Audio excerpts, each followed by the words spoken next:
School એટલે કહેવાય બાળકનું બીજું ઘર, કારણ કે બાળક શાળામાંથી તેના જીવનની અડધાથી વધારે સમજણ જે પ્રાપ્ત કરે છે તે શાળામાંથી જ કરતો હોય છે.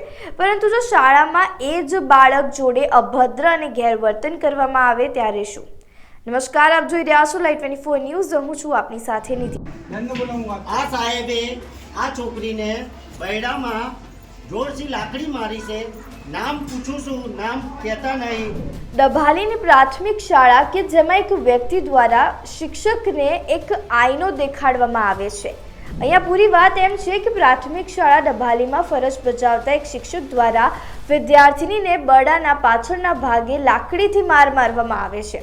ત્યારે ત્યાંના સ્થાનિક આગેવાન દ્વારા પ્રાથમિક શાળા ડભાલીમાં જઈને રજૂઆત કરવામાં આવે છે. તેનો એક વિડીયો બનાવવામાં આવે છે અને વિડીયો સોશિયલ મીડિયામાં વાયરલ કરવામાં આવે છે.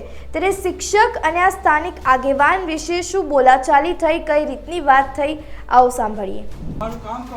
શું નામ છે તમારું? તમારું નામ બોલજો. તમારું નામ બોલો. હા, શાંતિથી જ બોલે છે. બોલો તમારું નામ. શું નામ છે તમારું સાહેબ? સાહેબ, તમારું નામ શું છે? આ સાહેબે આ છોકરીને બૈડામાં જોરથી લાકડી મારી છે. નામ પૂછું છું, નામ કહેતા નહીં. ગામ ડભાલી, તાલુકો ગલતેશ્વર, જિલ્લા ખેડા. કયું ધોરણ છે બેટા? કયું નામ છે સાહેબનું? શું નામ છે? રજનીકાંત સાહેબ છે. और हमें पूछवा आया कि भाई केम छोकरी मारी तो के बिस्मिल्लाह बेन ने मली लो और जे था ये करी लो. तमे केम कहेवा मांगे छे. હું પ્રાર્થના કરું છું કે આ સાહેબને world C world video upload કરો. તમે શું થાય બરાબર? હા, અપલોડ વિડિયો કરો. જલ્દ થી જલ્દ ડબાલી ગામમાં રેહાણમાં પ્રાથમિક શાળામાં આ સાહેબે લાકડી મારી બૈડામાં સલ પડી ગયો છે.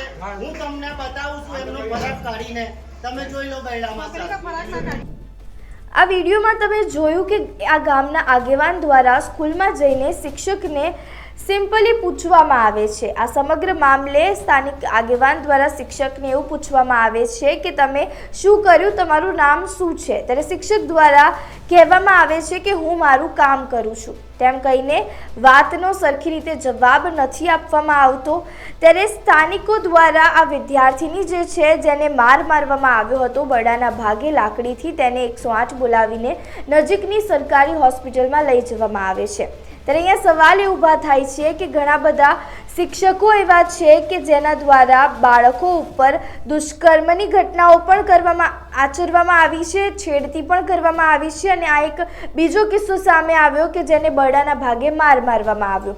સરકાર દ્વારા ઘણા વર્ષો પહેલાં વિદ્યાર્થીઓના હિતમાં કાયદાઓ બનાવવામાં આવ્યા છે, જેના કારણે જે વિદ્યાર્થીઓ છે તે શાળામાં સરખી રીતે ભણી શકે, તેમને ભણતર બોજ ન લાગે તેના માટે ઘણા બધા કાયદાઓ બનાવવામાં આવ્યા છે.